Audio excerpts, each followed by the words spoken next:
por otro lado, yo no creo que aporte nada al buen comienzo de esta 11ª legislatura inventar una apocalipsis o estirar el lenguaje o meter miedo a los extremeños, porque quien mete miedo a los extremeños es usted, señora de Miguel.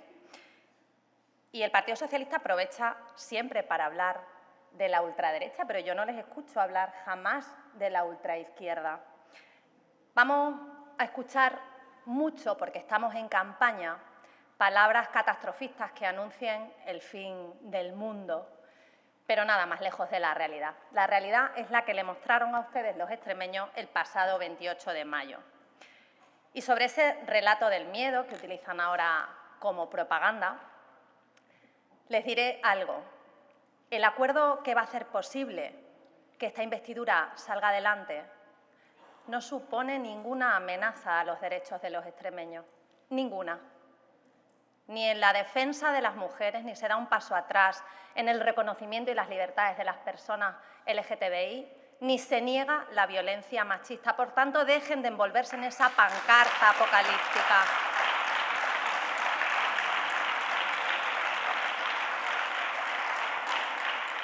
Ustedes lo que intentan hacer es generar un relato de odio. Y esta tierra necesita alegría, no tanto odio.